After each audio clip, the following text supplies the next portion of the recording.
பிதாவே துதிக்கிறோம். பரிசுத்த ஆவியானவரே நன்றி செலுத்துகிறோம். தகப்பனே பாடி துதிக்கவும் ஆராதிக்கவும் இந்த வார்த்தையை கேட்கவும் இதை கூட்டி சேர்த்ததற்காக நன்றி செலுத்துகிறோம். பார்க்கிறான ஓடுவையும் ஆசீர்வதிக்கிறாக இருக்கிறாக தொடர்ந்து வழிநடத்துகிறார். இயேசு கிறிஸ்து நாமத்திலே ஜெபிக்கிறோம் நல்ல பிதாவே. ஆமென்.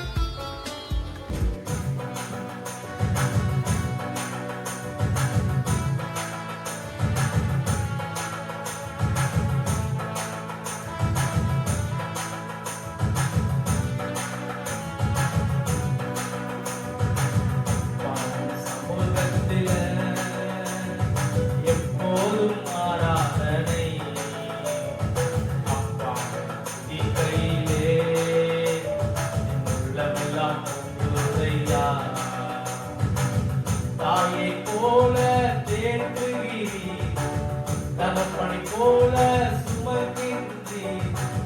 தாயை போல தேற்றுகிறீர், தகப்பனை போல சுமக்கின்றீர். சோதனை வருகின்ற நேரம் எல்லாம் தாங்கி என்னை நடத்துவீர். சோதனை வருகின்ற நேரம் எல்லாம் தாங்கி என்னை நடத்துவீர். அப்பாவும் சமூகத்திலே எப்போதும் ஆராதனை. அப்பாவை துதிக்கையிலே என் உள்ளமெல்லாம் உங்களுடையா. கூப்பிடும் காப்பேன், குருவிகளுக்கும் ஆகாரத்தை தருகிறேன். அவைகளை பார்க்கிலும் எங்களையே மிகவும் நேசித்து நடத்துகிறேன். எனக்கு நேசிக்கிறதற்காக உங்களுக்கு நன்றி செலுத்துகிறோம். என்னை போஷிக்கிறதற்காக கூப்பிடும்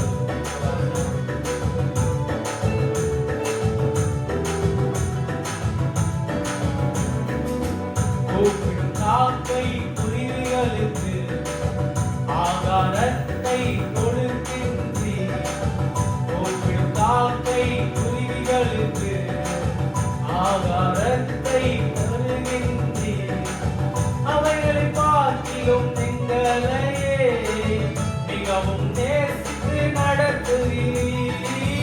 அவைகளை பார்க்கிலும் எங்களையே மிகவும் நேசித்து நடத்துகிறீர்.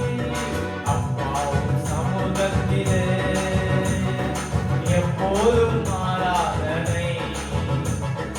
அப்பாவை துதிக்கையிலே உள்ளமெல்லாம் உங்களுடையா.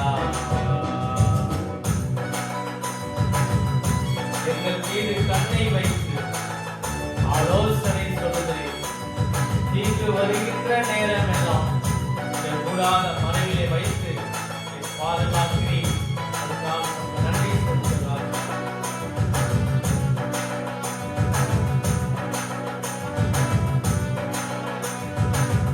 எங்கள் மீது கண்ணை வைத்து ஆலோசனை சொல்லுவீர்.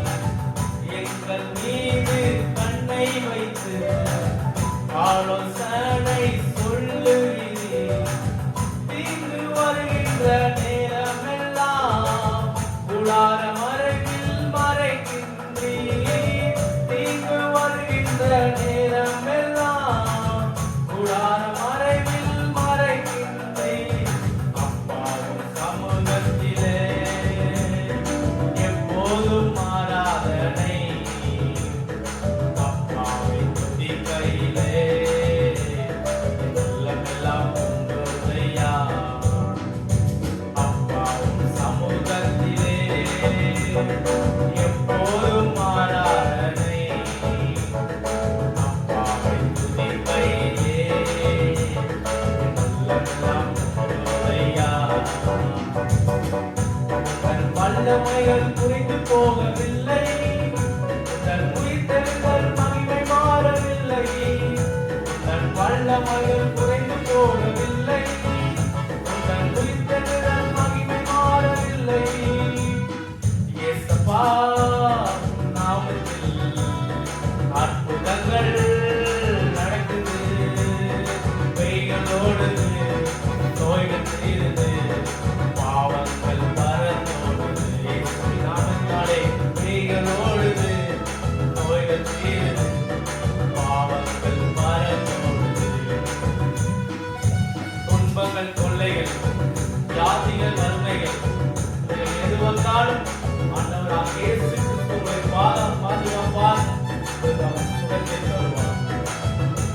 விசுவாசம் நமக்குள்ளே இருந்தால் போதும், தேவனுடைய மகிமையும் உலகத்தையும் நாம் செழித்து வாழ முடியும்.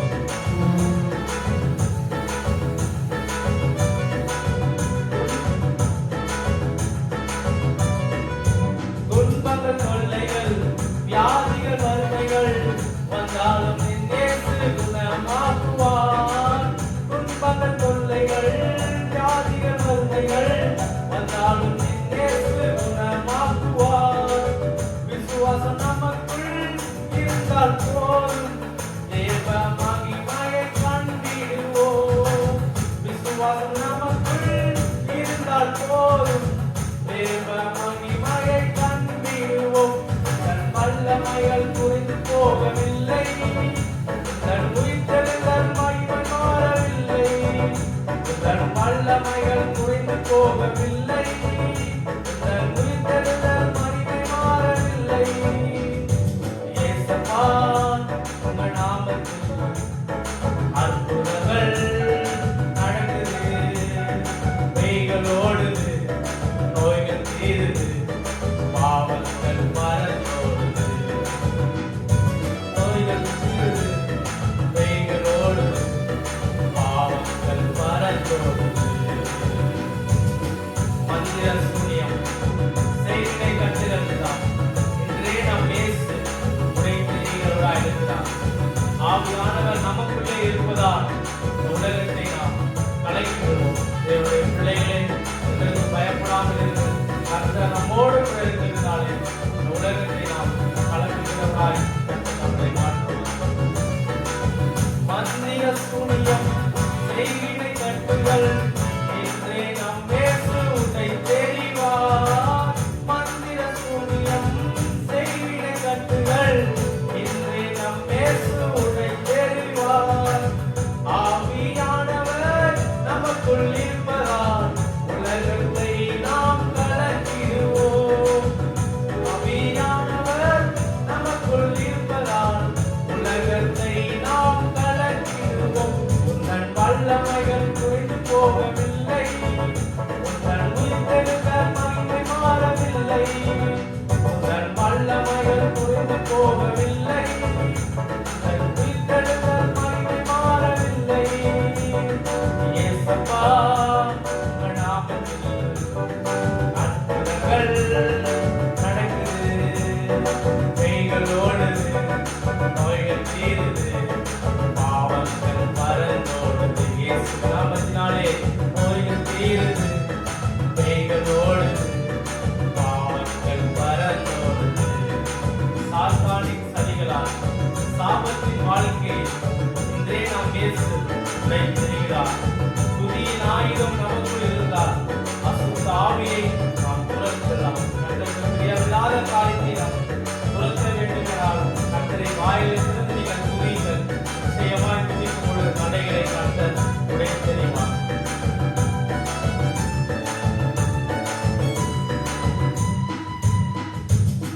சாத்தானின் சதிகளால் சாபத்தின் வாழ்க்கையை இன்று நம் இயேசு உடைத்தெறிவார்.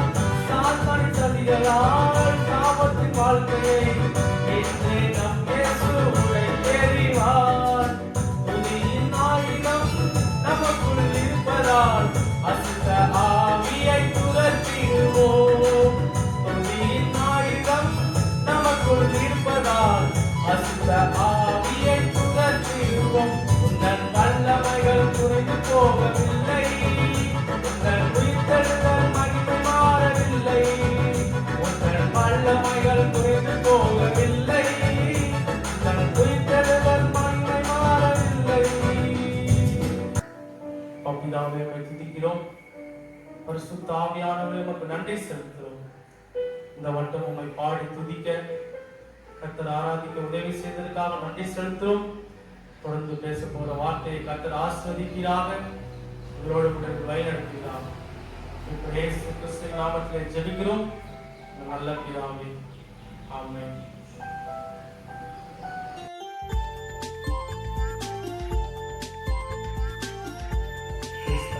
இந்த நாமத்துக்கும் இந்த மேலான நாமமாகிய இயேசு கிறிஸ்து நாமத்தினாலே யாவருக்கும் வாழ்த்துக்களை ஸ்தோத்திரத்தை தெரிவித்துக் கொள்கிறேன்.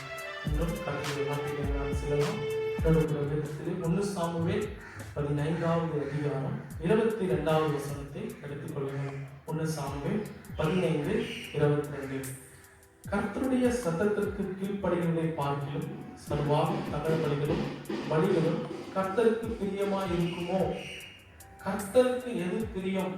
இடத்துல சொல்லப்படுகிறது, பலிகளை பார்க்கிலும் சர்வாங்க தகன பலிகளை பார்க்கிலும் கர்த்தருக்கு கீழ்ப்படிதலே அவருக்கு பிரியமாய் இருக்கும். முதலாவது கர்த்தர் கீழ்ப்படிதலே பிரியமாய் இருக்கிறார். தொடர்ந்து வசனம் சொல்வது, பலிகளை பார்க்கிலும் கீழ்ப்படிதலும். இரண்டாவது, பலிகளை பார்க்கிலும் கீழ்ப்படிதலும் ஆட்டுக்கடாக்கள் இனத்தை பார்க்கிலும் செவி கொடுத்தலும் உத்தமம். பலியை பார்க்கிலும் அமேற்கிற ஸ்தோத்திர பலிகளை பார்க்கிலும் நம்முடைய தான காணிக்கை பலிகளை பார்க்கிலும் கர்த்தர் கீழ்ப்படிதலே பிரியமா இருக்கிறார்.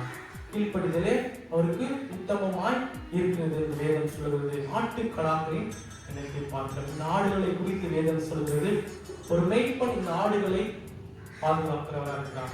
இந்த ஆடுகள் தன் மேய்ப்பன் பின்பதாக செல்கிறதாக இருக்கிறது.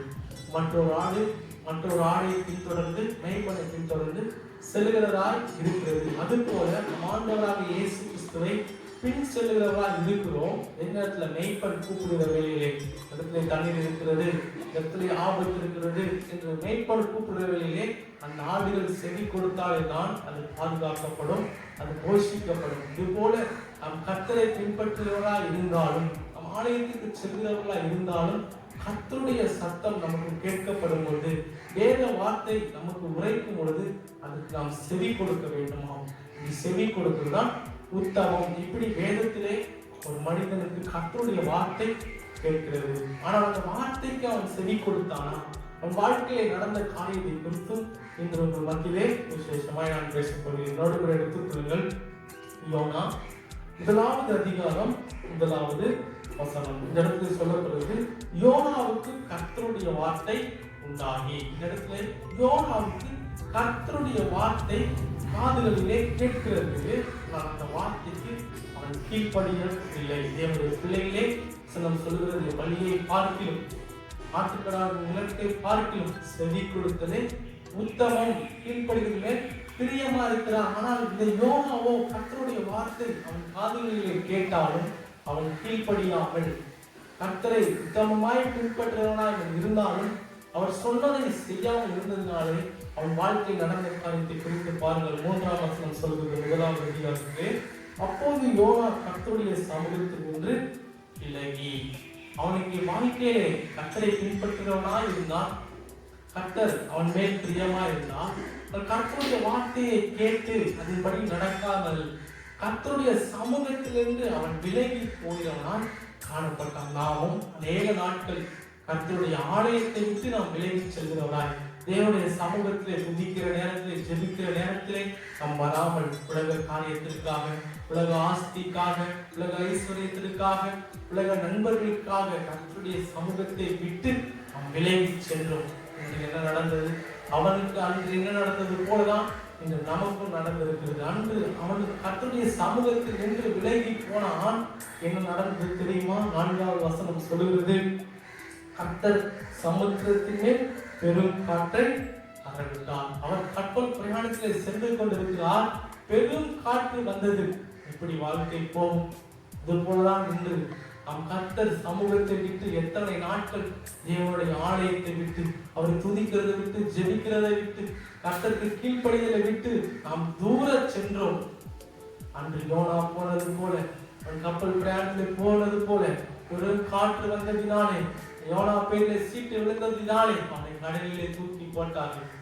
அதன் மூலமாய் உங்க பெரும் பிரச்சனை வந்தது போல கர்த்தர் சமூகத்தை விட்டு நாம் தூரம் போனதினாலே தான் இன்று நமக்கும் இப்படிப்பட்ட லாக்டவுனிலே நாம் சிக்கிக் கொண்டு இருக்கிறோம். அன்று யோனா 3 நாள் மீனின் வயிற்றிலே ஒளிந்து கொண்டிருந்தது போல நாம் இந்த லாக்டவுனிலே இன்று மாட்டிக்கொண்டிருக்கிறோம். ஆனாலும் யோனா இந்த மீனின் வயிற்றிலிருந்து தப்பித்துக் கொள்வதற்கு அவன் செய்த காரியம் என்ன? இந்த லாக்டவுனிலிருந்து நாம் தப்பித்துக் கொள்ள வேண்டும் ஆனால் நாம் என்ன செய்ய வேண்டும்?